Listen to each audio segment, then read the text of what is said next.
Welcome, and thank you for standing by. All participants will be in a listen-only mode until the question and answer portion of the presentation. During that time, if you would like to ask a question, please press star 1 and record your name when prompted. As a reminder, this call is being recorded. If you have any objections, you may disconnect at this time. Now, I would like to turn the call over to your host, Linda Lee. You may begin. Thank you. Thank you. Good afternoon, everyone. My name is Linda Lee, and I would like to welcome everyone to the Exploring Census Data webinar series. This is our 4th installment of the series where we bring you monthly webinars based on popular topics.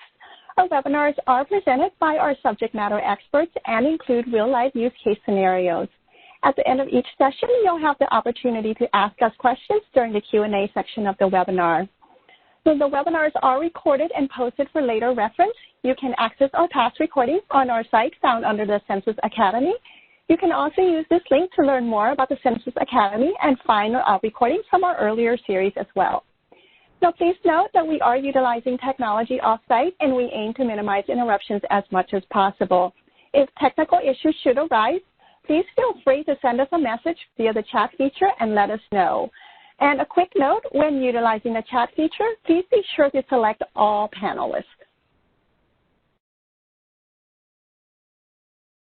In today's webinar, I will go over a high-level overview about the Census Bureau.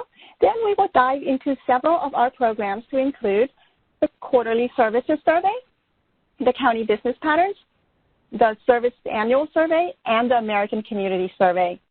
Today we have 2 speakers ready to dive into the census data and show you how you can use both business and demographic data to help you expand your markets. First up is Ms. Barbara Zamora-Appel. Barbara is a program analyst from our economic programs, where she plays a primary role in the development of our data tool, the Census Business Builder, which she will be demonstrating for you today. Our next speaker is Dr. Mary McKay. Mary is a survey statistician from our demographic side of the house. Mary represents the American Community Survey, and she will be taking a dive into how our demographic data can help your business decisions. Mary will also be showing you how to access the data from our primary data dissemination platform, data.census.gov. And at the end of the presentation, we will open up the phone line for the Q&A session. About the Census Bureau, the U.S. Census Bureau is the largest of the 17 statistical agencies, where we conduct over 130 surveys each year, with some of our well-known ones listed on this slide. The decennial census is a survey that most people have seen. It is a once every 10-year population and housing count. For population and housing count released on an annual basis, we have the American Community Survey, and in a moment, Mary will dive more into this program for you. On this list is the economic census. The economic census is our official 5-year measure of American businesses, and it is the most comprehensive data source for business data. We also have the Census of Governments, which is the public sector's counterpart of the economic census. Now, of course, with over 130 surveys, this is just a fraction of the surveys that we conduct, and I highly encourage you to visit our site and explore our data. This slide shows the relationship between the frequency of data releases and the levels of details. And a pyramid is a good way to think about this relationship. So the longer between the releases, the more details you'll be able to obtain. Now, with that being said, the economic census, which is conducted every 5 years, is our most comprehensive data source for business data, so it is represented at the bottom of the pyramid. Now, as you move up the pyramid to our annual programs, and just as the name suggests, these programs are released on a yearly basis. The annual programs can provide you with more timely data than the economic census, however, with less details. And finally, at the very top are the monthly and quarterly surveys. These are very timely surveys with less details. So we have different types of programs available to you for the different needs that you may have. For instance, if you're looking for how your industry is trending, the monthly, quarterly, and annual programs are helpful. On the other hand, if you're looking for data for a specific type of business at a specific geographic location, then the economic census is perfect for you. And now I would like to turn the presentation over to my colleague, Ms. Barbara Zamora-Appel.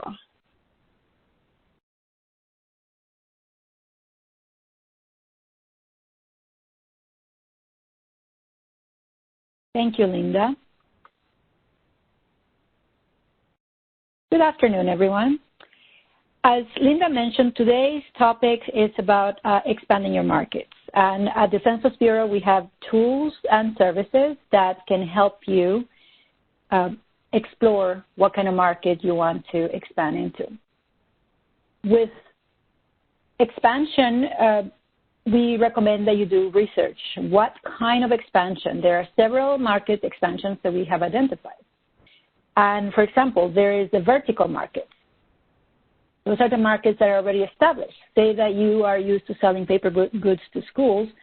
A vertical market would be, for that particular topic, the education market. You may or may not expand into other services within that vertical market.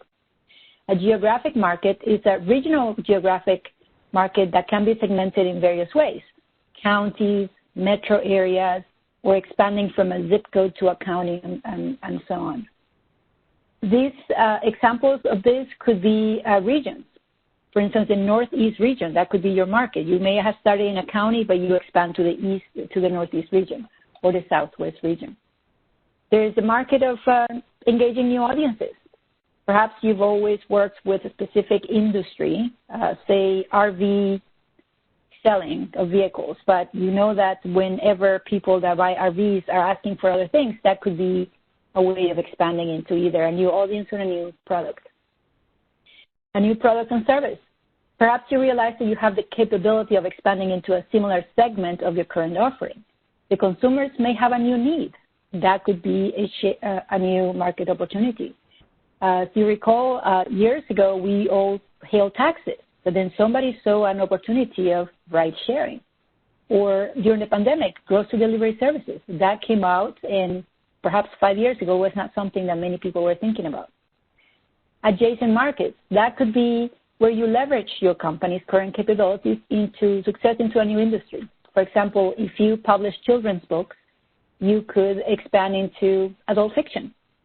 Or a B2B business could expand into direct-to-consumer.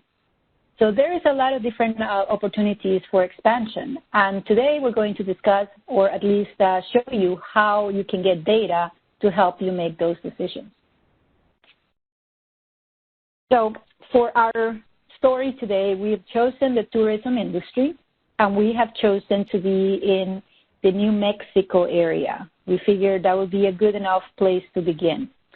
So for our story, we're looking into, or at least thinking about, there is someone that has an existing business in tourism in Santa Fe, New Mexico, and is thinking about expanding to other industry-related services within that region. Another way to look at this is an existing business in the tourism industry located in Santa Fe who would like to expand into surrounding cities. That's a geographic expansion. So the tourism industry. As I was researching what to have as examples and the data to show today, I realized that the tourism industry doesn't really have one size fits all. It depends on the geographic region that you're located at.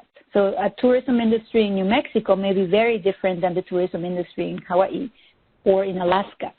So thinking about how can you expand any of those ways would be a good idea to understand truly what the needs of the local audiences are, but also who the tourists that are coming into town are about.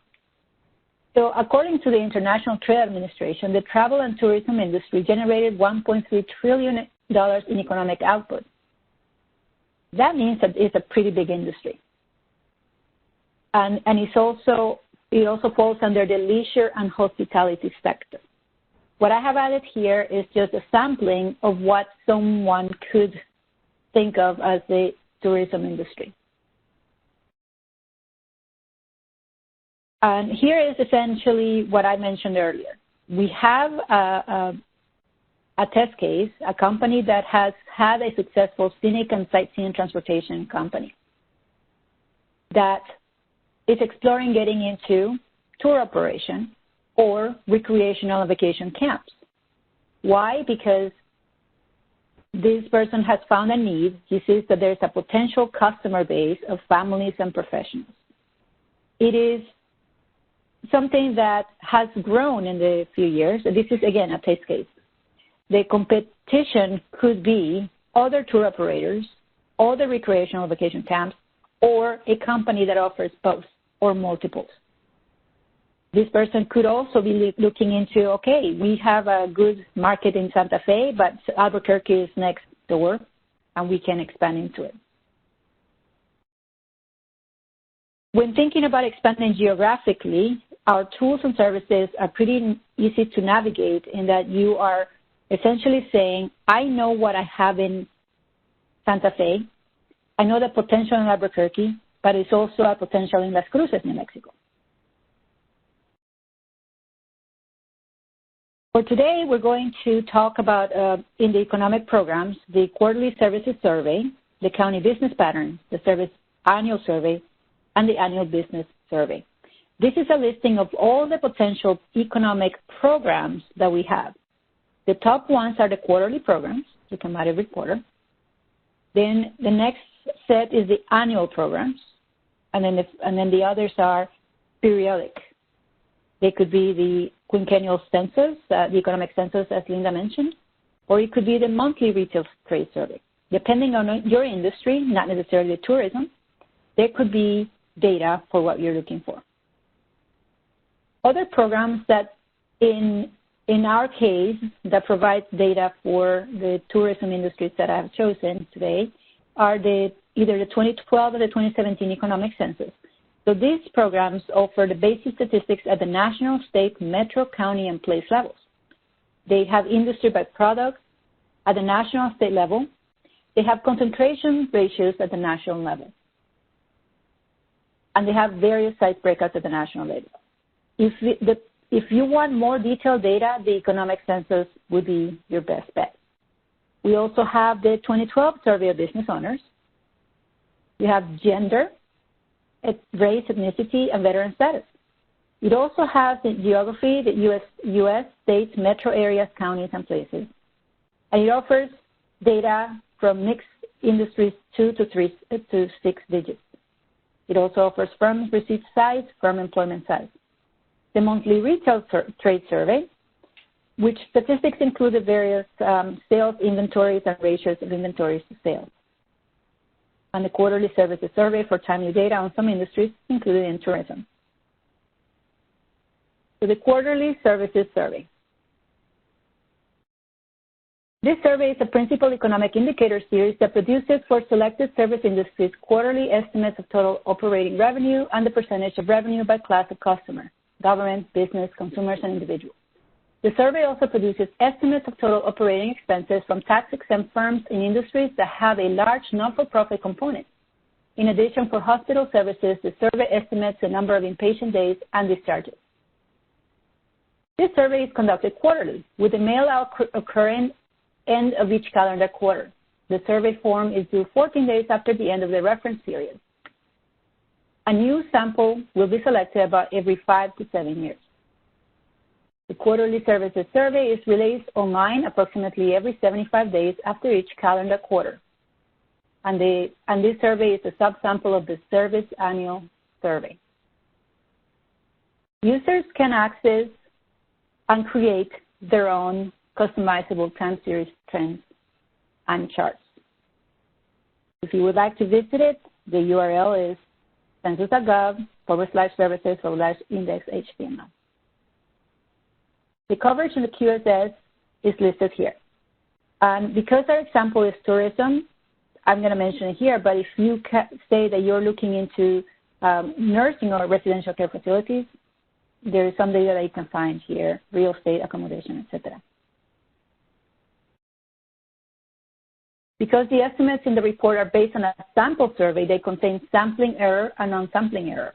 To account for this, we've also included in the release a table of the estimated measuring of sampling variability. The full quarterly services report contains everything found in the press release, but provides more depth for data users interested in more detail. So in this case, I've looked at the recreational vehicles, parks and rec camps in the U.S. total. When you visit the website for this, this is the type of graphic that you will be given. This is just an image, but if you were live, you would be able to click on this upper right corner and download this particular image in various formats.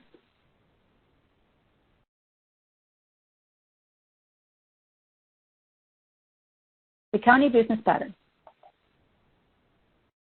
is an annual series that provides national economic data by industry. This series includes the number of establishments, employment during the week of March 12th, first quarter payroll, and annual payroll. This data is useful for studying the economic activity of small areas, analyzing economic changes over time, and as a benchmark for other statistical series, surveys, and databases between economic censuses.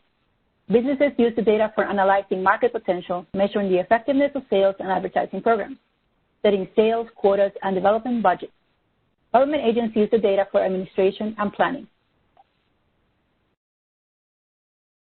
So I have taken out some examples here.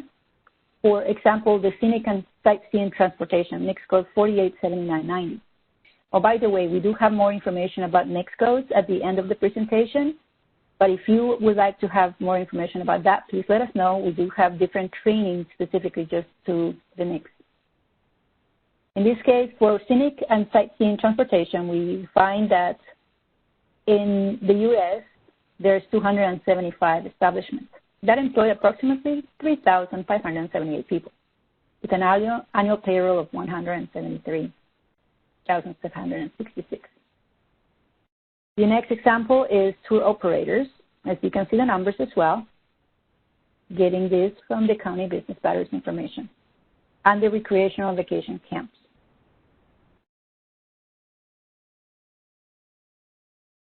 The CBP data can be used by entrepreneurs and existing business owners to better understand their potential customers for B2B businesses, competitors, and suppliers. So this is a really good data set or data program for making that decision of how to expand to your next market. The employment size data can be used to better understand the distribution of businesses in the industry by their size and potentially identify the optimal final business size. The LFO data can help entrepreneurs plan for which legal form might be best for their type of business. For complementary statistics on businesses with no paid employees, please refer to the Known Employer Statistics Program, the URL attached at the bottom. The industry coverage for County Business Patterns has about 1,000 industries at the 6-digit NICS level. The data are also available by employment size and legal form of organization in the U.S. and state, by the U.S. and state geographic level only. Later in the presentation, my colleague Mary will go over the use of Datacensusgov, where all of this data can be found. This is, again, a screen grab of the Datacensusgov tool. If you're looking for a specific industry, say in your tourism market expansion or any other industry, this is where I would go. I recommend that you, if you have already your NICS codes, then look at it that way from the NICS code perspective. But if you haven't, I would recommend that you do search for that. Once you have your codes, it will be easy for you to understand where to find it. So you go codes, industry codes, and then you look at which one you want. So, for instance, if you wanted to expand into the real estate market, then you will click on industry NICS code 53 and then narrow down to the level that you need. In our case, we were looking for tour operators. So you have to look down and keep clicking until you get to it. Once you do that, you'll get to something like this where it will give you the information. For example, for tour operations, we have 2,902 establishments that are billed as tour operators with an annual payroll, as you can see here, 185 and 55,132, and it gives you the number of employees as well. The great thing about this program is that it gives you the breakout, because not all companies are large companies. And in a lot of cases, you want to look at the average or whatever size you were looking to have. So if you want to look at how many tour operators that employ at least between 10 and 19 employees, this is where you will get the numbers. And it does show that there's 302 establishments that have between 10 and 19 employees. For our example, when we're looking at Santa Fe, we can look at Santa Fe, New Mexico, but we also look at Bernalillo County, which is in the expansion of the Las Cruces area. So again, if we're looking at tour operators, because this is the market expansion we're looking into, then you can see what the annual payroll is, the number of employees, etc. The next survey is the annual business survey. And the ABS is a mandatory survey that is a joint collaboration with the National Science Foundation. It replaces the survey of business owners, the annual survey of entrepreneurs, along with another one of our programs called the Business and Research and Development and Innovation Survey for Microbusinesses. The annual business survey is also commonly referred to as the ABS. You can obtain statistics of the businesses and business owners by sex, ethnicity, race, and veteran status. The ABS has a unique feature in which it has a module where new content is included each year. Here I added one of the graphics that the Census Bureau has released that uses annual business survey data. And this is generally by nation, by the United States. So it does give you that type of data that you can use for your expansion.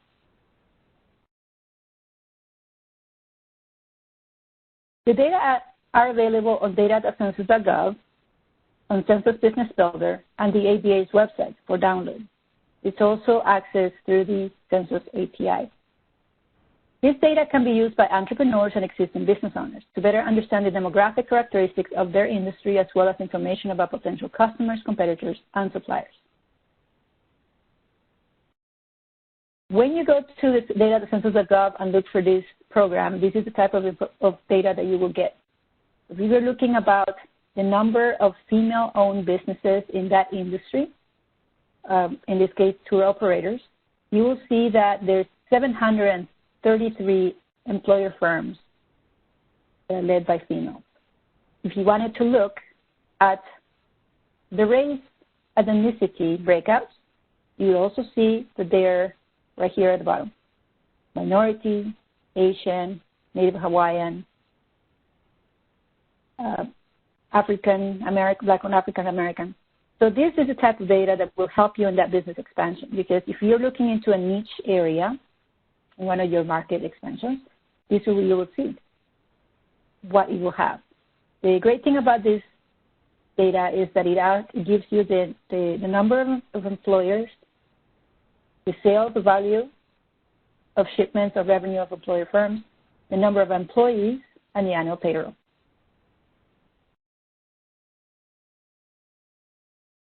At every presentation, we spotlight one of the surveys that are least known. And in this case, we're looking at the Service Annual Survey. This program publishes statistics from a sample of about 78,000 service businesses with paid employees. It is published annually. The latest data is available from April 2020, April 2021 is for calendar year 2019. The statistics include revenue, payroll, sources of revenue, expenses, exports, inventory, revenue from electronic sources, and other selected industry-specific items. The data are published at the national level. Whenever there are surveys that only publish at national level, it will be difficult to find something for a specific geographic expansion. So that's why it's good to use the other programs. Other facts about surveys annual survey. More information, we do have a website where you can find more information about this. And the data are available only on the Service Annual Survey page, so you will not find this one on data.census.gov or CBD. This is a spreadsheet that I pulled down for the Service Annual Survey.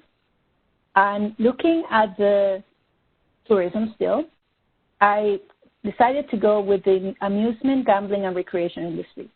And it does provide the estimates from the current year plus previous years. Just to see, this will help you with your looking into what your competition could be and the opportunity as well. So the Census Business Builder is one of the tools that has a lot of the data that I just mentioned. And the Census Business Builder was developed with a few guiding principles in mind. We want it to be easy to use, to be customer-focused, provide census data as well as other government data and third-party private sector data. It leverages existing census investments. We do work with other contractors that have done other programs and projects at the Census Bureau. And it gets the data from the API.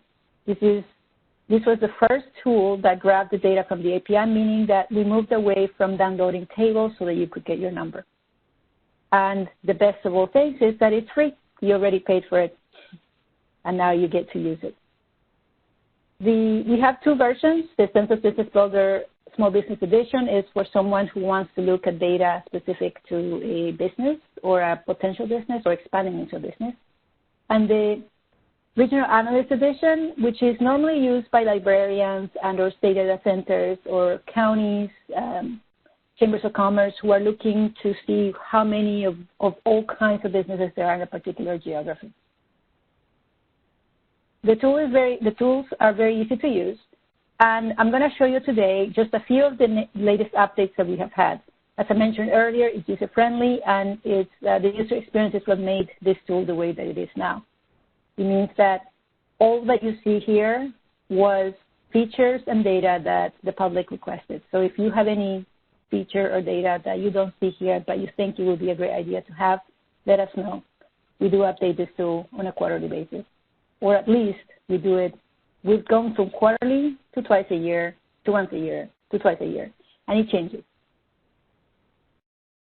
At the end of your experience with CDB, you do get a report that will give you all the data that you saw during the experience, and it is interactive and downloadable. So all those different components here can be added to a business plan. So if you're looking into market expansion into a new or different market, you may have to write a business plan, and some of this data will help you with that. And this is just to show you that you can either go over here, you can click on the most common types of businesses, small businesses that are open on an ongoing basis, or you can type it, and we do have access that way to most of the other, actually to the majority of the industries that are not necessarily the top. And with that, I would like to go live. Give me just a second.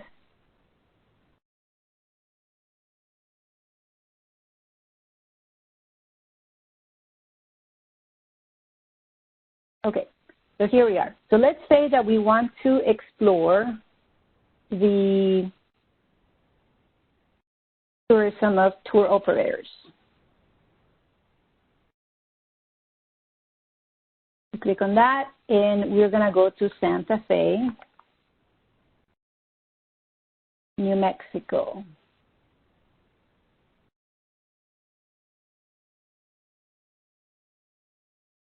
So the tool is very easy to use. You don't have to go back to the front every single time that you want to use this.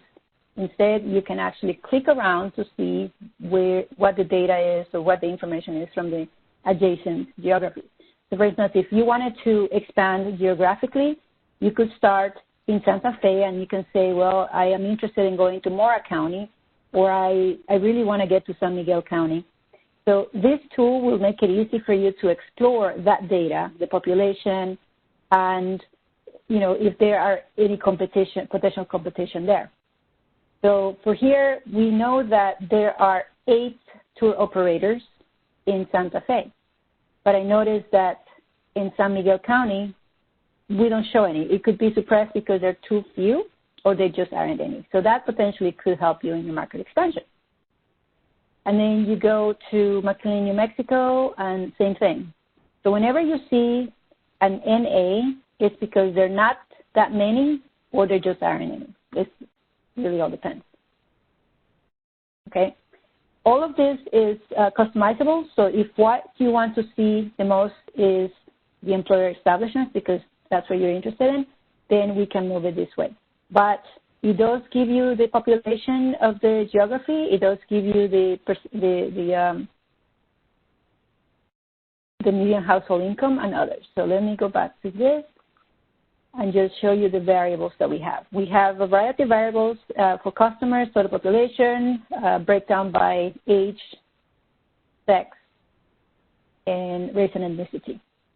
So that will help you in trying to figure out which way or what you're looking to have. So, for instance, if you want to open a daycare, you're interested in the population under 5. If you're interested in the 21 and over, could be a type of attraction that offers alcoholic beverages.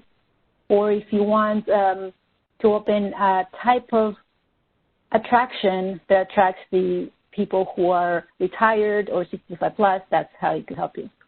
We also have socioeconomic characteristics, including median household income, percent in poverty, percent employed, disabled, percent of people who work from home, those are fairly new additions, percent with one vehicle to move vehicles, veterans, foreign-born. So it does have a number of statistics that you can use for your market expansion opportunities. We'll have housing characteristics, including total number of housing units, vacancy rates, median selected monthly owner cost, median rent, etc. For the business side, we have data from the employer side and the non-employer side. We have total number of employment of employers, for example, and non-employers, depending on the type of business that you're choosing. If it's crossed out, it means that the data is not available at that level. We also offer key ratios, including average revenue per employee, average revenue per dollar of payroll, etc. We have international trade. Because of what I've chosen here as tour operation, we don't have that, but if you were looking into something different to expand international, for example, this is where you will be able to find that international trade information.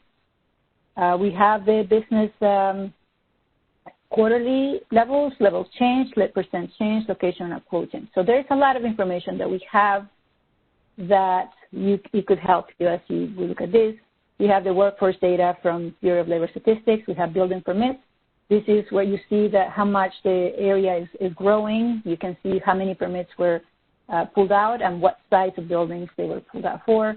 The consumer spending is the private sector data that we purchased so that you can use it, and it does offer a lot of breakouts.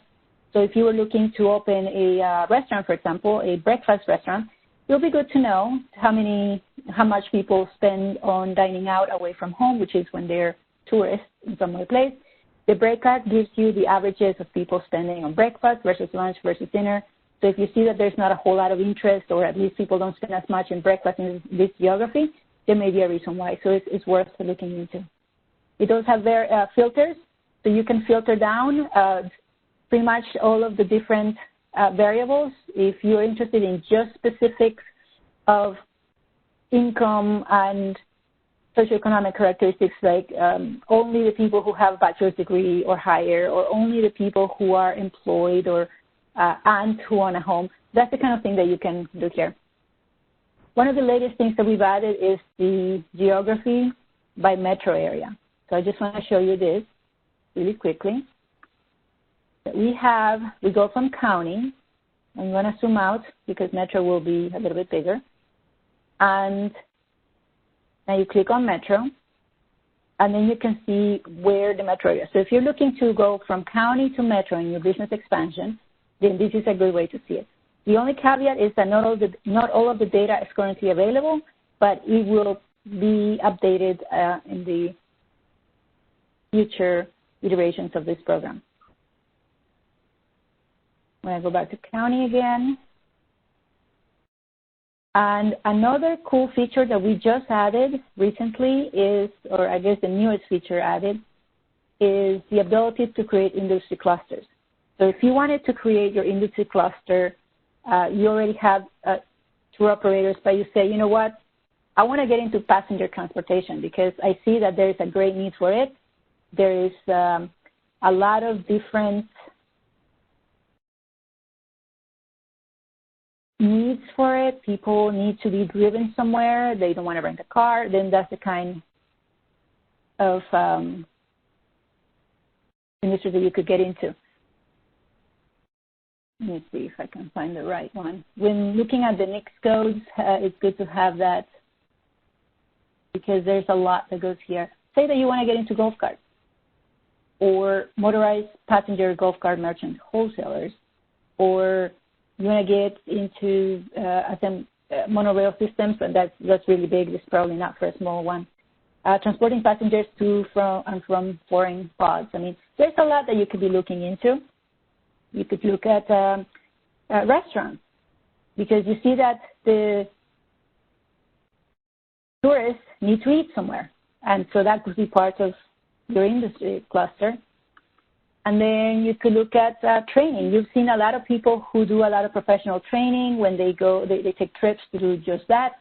Perhaps that is something that you could get into. So there's a lot of opportunity for expansion, but also in this, when looking at this, we can see where can we go for training or for selling new things. And I'm just adding different things here to see what, just to show you that we can create this thing. The thing about this is that it gives you a report at the end. Oh, sometimes we have some glitches, and I am just experiencing one of those glitches. Not all of the data is available at all geographies, so I must have clicked on something that is not available right now. But let me go see if I have something from previously. I do. Here's an example of our report that has the information that I was showing you, which is the demographic characteristics. All of these are customizable, so you can add them to your report. You can download them. You can share them. You can post them where you need to. It has all the socioeconomic characteristics, and I'm looking at Bernalillo County, New Mexico. It has the housing characteristics as well.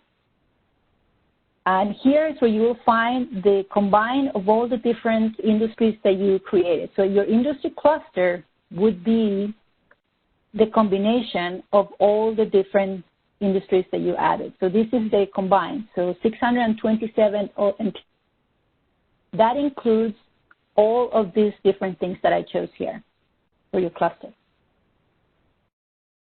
It has business revenue. If one of the geographies or one of the industries doesn't have any data in it, then this will be as it looks to be, which is doesn't have data in it.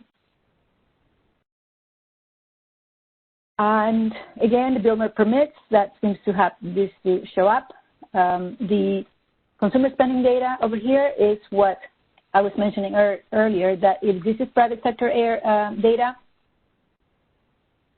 that you can use as you're looking into it. So combine the programs that we have at the Census Bureau with this in your report, and this can be the helpful thing about how to expand your business into either a new geography, a new market, a new vertical, or adjacent.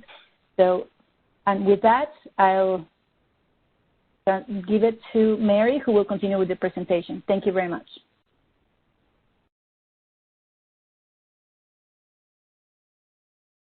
Thank you, Barbara. As stated in the very beginning by Linda, I am Mary McKay, and I'm a survey statistician in the Outreach and Education branch within the American Community Survey Office here at the Census Bureau. I'm going to provide a brief overview of the American Community Survey and how it can help you when looking to expand your market. I'm going to briefly introduce you to the basics of the American Community Survey, which is an annual survey conducted by the Census Bureau, how to use it to look at demographic and economic data, and then resources for learning more about the ACS.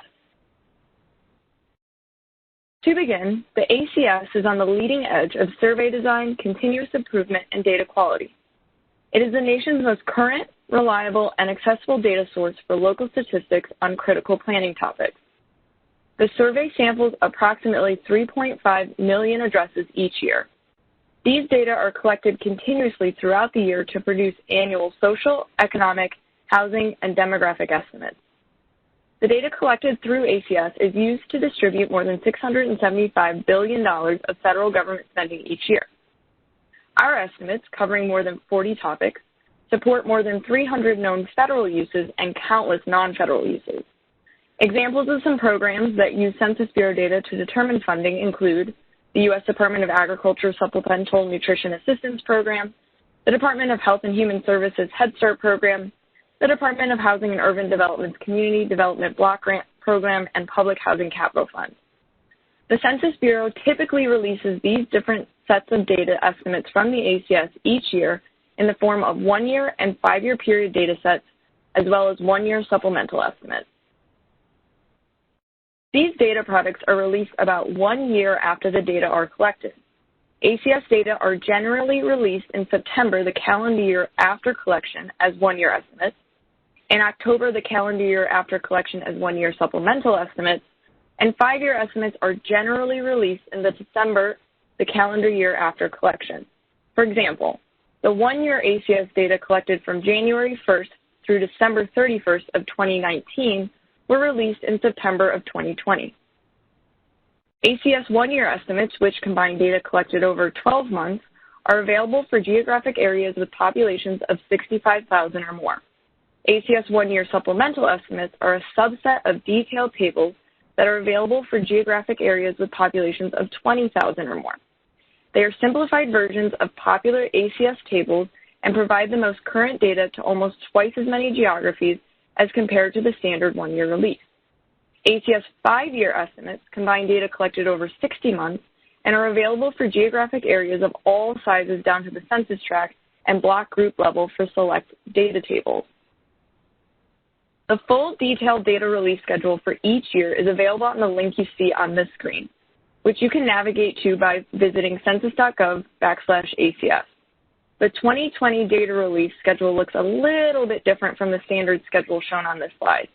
Due to the impact from the COVID-19 pandemic on ACS data collection and data quality, we are not releasing our standard 1-year ACS data products as planned. Instead, we will be releasing a set of experimental estimates from the 1-year data. Please see the data release page listed on the slide to learn more and to see the current 2020 data release schedule.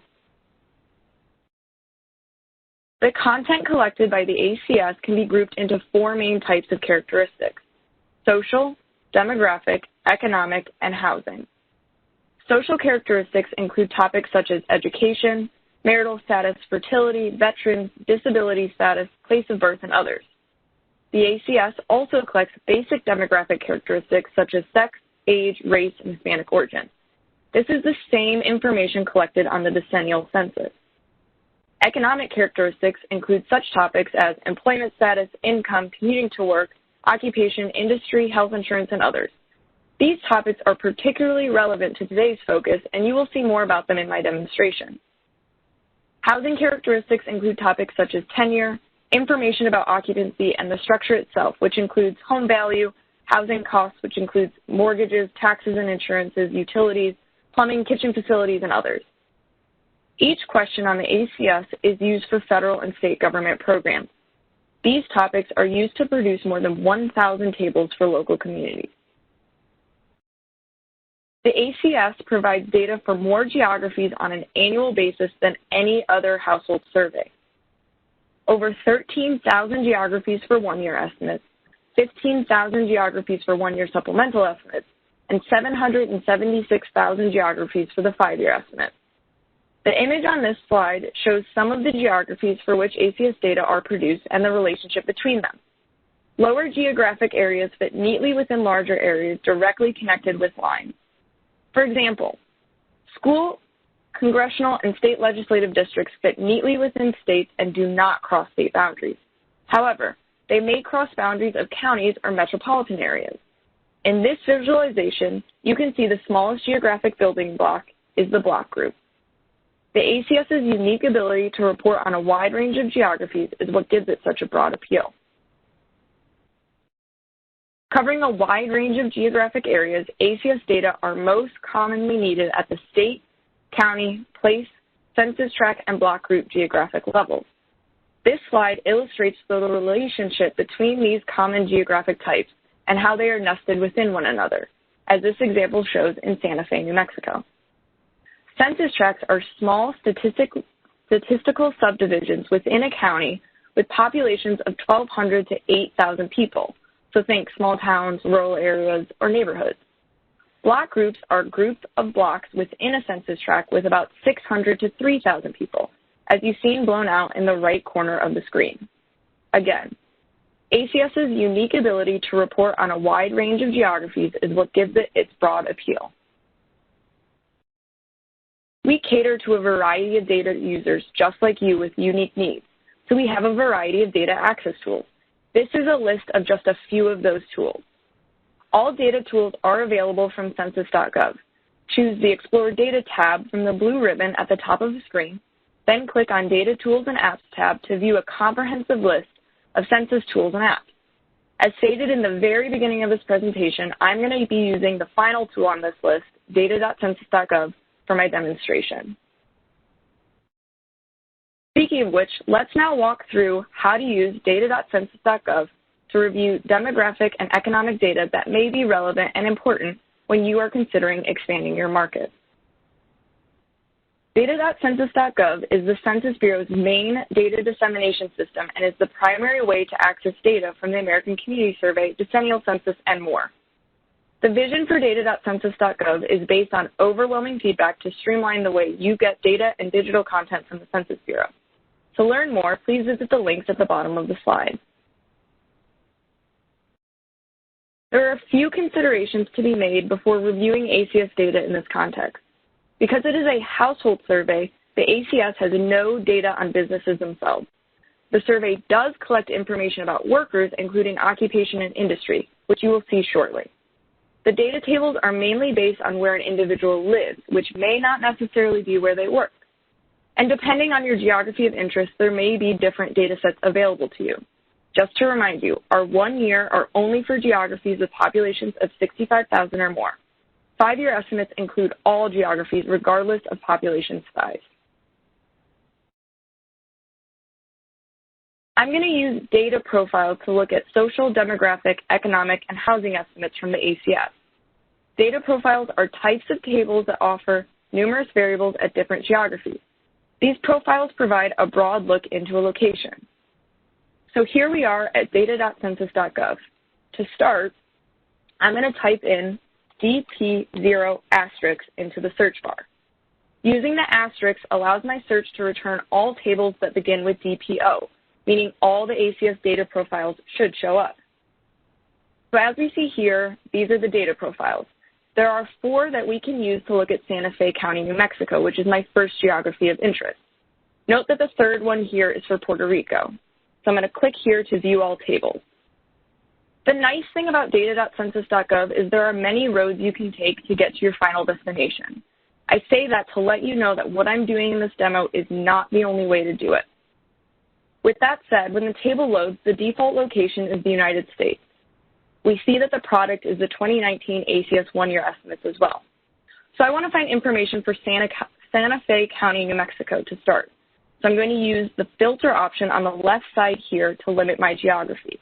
So I'll click Geography, find County, scroll to New Mexico, and then you can also scroll or you can just start to type in Santa Fe. You'll select your geography and click Done, and here are the results. Since Santa Fe has a population over 65,000, it has 1-year estimates available. I want to look at selected economic characteristics, table DPO3, because it's going to give me a good look at what the workers in my area are like. For example, I might be interested in commuting and seeing what the workers, see how many currently use their own cars to commute versus public transportation. So it seems based on our estimates that the majority of people use their car and even more just drive alone versus carpool.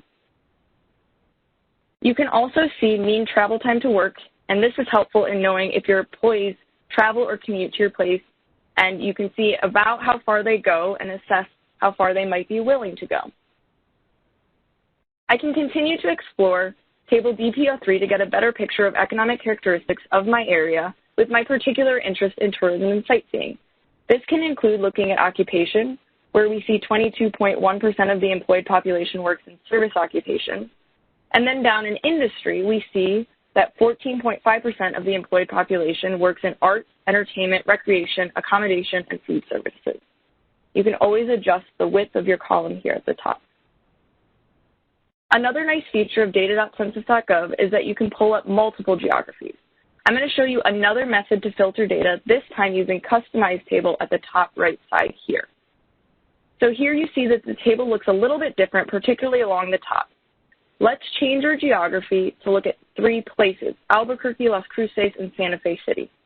So clicking Geo here, I will deselect or X out Santa Fe County and come to this first column set to select place. I'll find my state of New Mexico. And then you'll see here it doesn't look like New Mexico has that many places. But this filter option only displays the places that have populations of 65,000 or more, which is why it does not list all places in New Mexico. Remember, we're using the 1-year estimate. So just to show you, we can use the 5-year that has no population threshold, click on the geography, and we'll see all places in New Mexico here. So going back to the 1-year estimate, we'll click our 3 cities and close to view our results. So here we have 3 sets of columns for each of these 3 places. So now we can compare economic characteristics between the 3. You can easily download these data using the Excel or download options here at the top. I also want to let you know that you can return to the original table by clicking Table at the top left here. If you do not see the other data profiles on the left side, I usually just click into the search and click Enter again, and you'll see them populate here.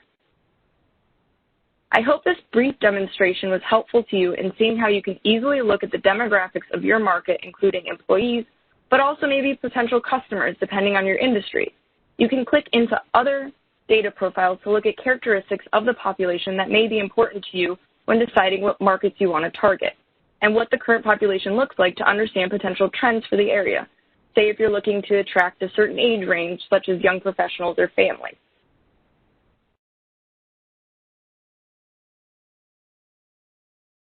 Before I turn it back over to Linda to close up, I just want to share some additional resources the Census Bureau provides for learning more about ACS data tools and about the survey at large. First, we have the ACS main page, which is a great tool to start with if you have questions about the ACS. This page can be found by simply going to census.gov/ACS. The American Community Survey website contains a lot of information about the survey, data products, tools for data users, and other helpful information. For users that have accessed the data but need more information to understand the tables and complete their analysis, we offer code lists, subject definitions, group quarter definitions, instructions for applying statistical testing, comparison guidance, and accuracy of the data in our technical documentation section. The technical documentation page, as shown on this slide, can be found at the census.gov/ACS and then selecting technical documentation on the left-hand side. It's really that easy. We invite you to stay in touch by telling us how you use data from the American Community Survey. For example, have you or your organization used the ACS to make an important decision, help your community, or even already expand your business? If so, please visit the first link at the bottom to share your story. By doing so provides further support for the importance of our data we collect here at the Census Bureau, and it's a great way to further promote our data. Check out the bottom link on the screen to discover how ACS data are used by schools, organizations, and beyond to impact communities of all sizes.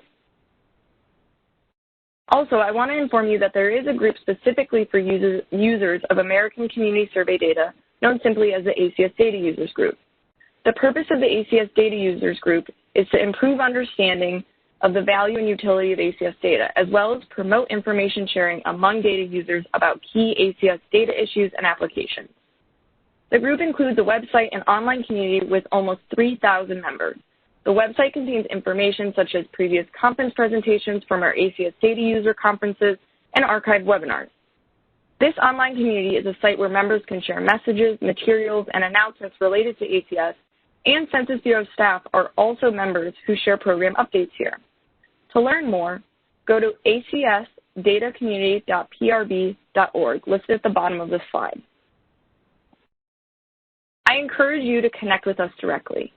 You can sign up for and manage alerts on the ACS via GovDelivery. Also, add yourself to GovDelivery if you want the slides from this presentation or any other presentation we provide. Gov Delivery will send out a broadcast when materials are available. You can visit our website, census.gov/ACS, or connect on the various social media platforms using the hashtag ACSData. We also have an email to help support data users who may have questions, acso.users.support@census.gov. And finally, if you're using ACS estimates, make sure to source the Census Bureau American Community Survey as to where you received the data. It helps people know that the information they're using is powered by the American Community Survey. Thanks. Now turning it back over to Linda. Thank you, Barbara and Mary, for the wonderful presentation on our programs and how to access the data. Thank you, everyone, for your interest in our data and for attending today's webinar. Now, before we begin our Q&A, please take note of the contact information that we have listed here for our data dissemination specialists. This is for anyone who may be interested in a hands-on in-person training. We have specialists assigned by geography that will be able to provide this service. Now, as a reminder, we're focusing our Q&A on today's topic, and we'll be accepting questions related to today's topic. If you have questions on other topics, please feel free to send us an email at census.askdata@census.gov. And now we'd like to open our phone lines up for the Q&A portion of the session. Let's check in with our operator. Operator, at this time, do we have questions in the queue? If you would like to ask a question, please press *1 and record your name when prompted. And while we're waiting for the operator to queue up our questions, we did have some chat questions that I would like to go ahead and read to our speakers now to help answer. Barbara, this question is for you. The question has to do with the geography level. One of our viewers was wondering if Puerto Rico is available at the level of the details that you showed on the CBB demonstration. Thank you, Linda. I actually did respond privately, and I did share with him the URL with the Census Business Builder with Puerto Rico. I believe that most of the data that is available, it will be available. I was just checking. There is data available at the metro area, at the county area, and I see some at the zip code level. Oh, perfect. Thank you. Let's check back in with our operator again. I am showing no questions at this time. Okay, let's go through a few of the chat questions. This one is also for you, Barbara. Someone would like to know if there is a way of saving search variables on CBB so they can download a comprehensive multi-county report. Yes, most of the experience within Census Business Builder, you can save the URL. The data or the experience that you have gone through, you can send it to someone else, and once they receive that URL, they'll be able to go to exactly where you are. Anytime you click around the map, it will change, so it will continue adding on. The only time that the data will not show is if you're using your own variables to show on the map.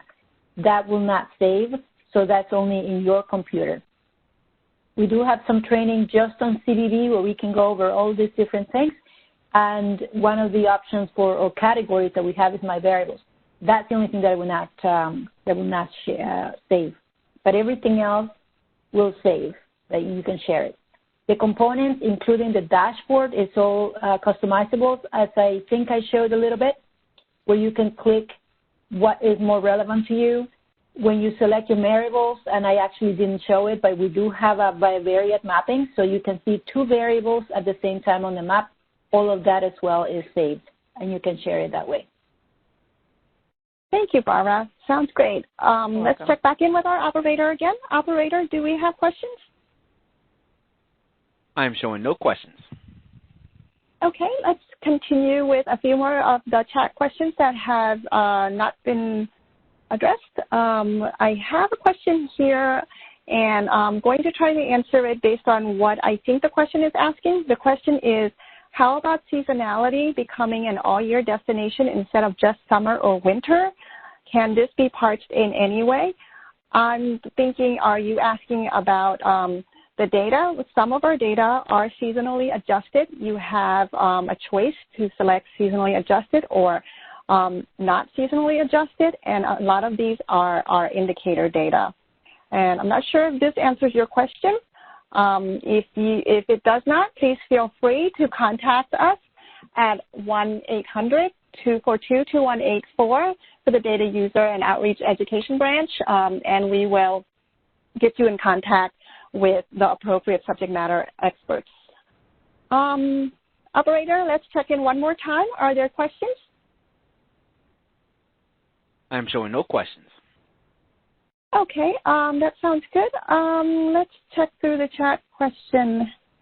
Have all the questions been addressed? So it's a whole lot on this message. I'm trying to scroll through and see if, okay, so one of the questions is, can the questions in the chat be also provided to answer Q&A questions for my CEO? I don't know if you mean a copy of the chat that has been taking place throughout the whole webinar. Greg, do we have the ability to provide the chat questions? Hi, Linda. It's possible that after you're all reviewing them, if there are some that you guys would like to use as FAQs, some selected ones with like names removed, those could be posted if you guys like. Oh, okay, I see. The person, it says just the written chat. So I believe just the written chat. Okay. So that sounds good.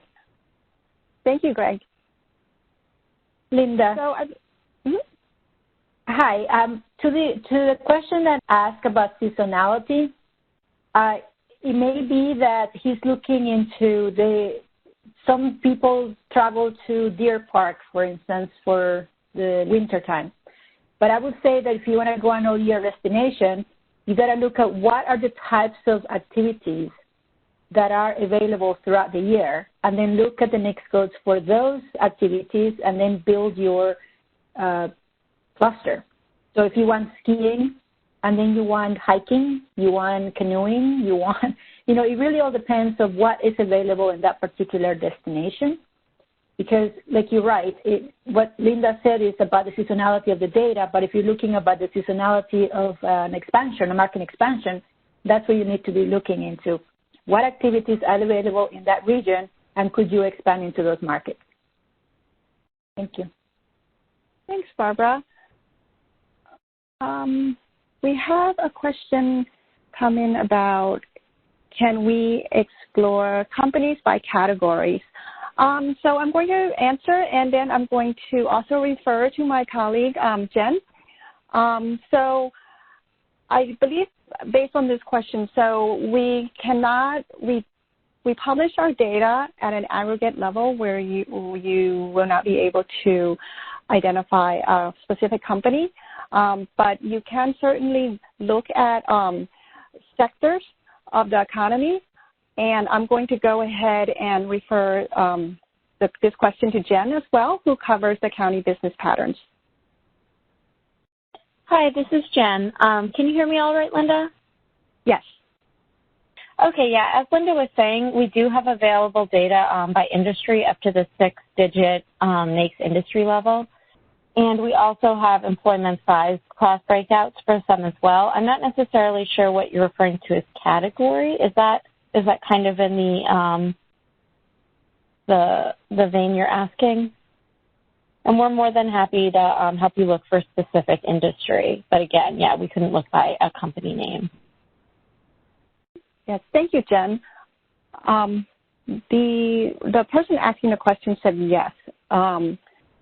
So if you need additional details, you can always use the contact information here, and we can dive deeper in with you. That way you can get personal to what you're really looking at, and we could do a walkthrough with you if you'd like to use our contact information here, we'd be more than happy to help you.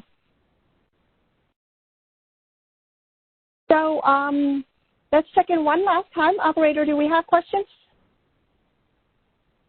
I'm showing no questions at this time. Thank you. We did receive one more question. Can we get granular data Indiana for women-owned business? Okay, so this question says, can we get granular level data for Dyer, Indiana for women-owned business?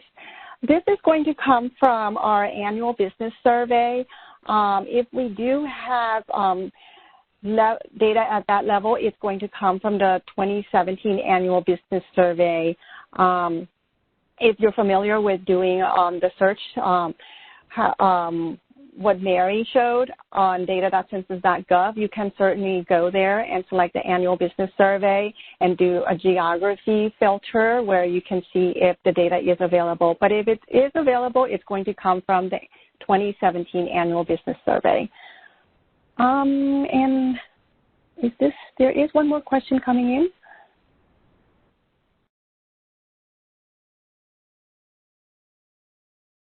Okay, this question is for the ACS.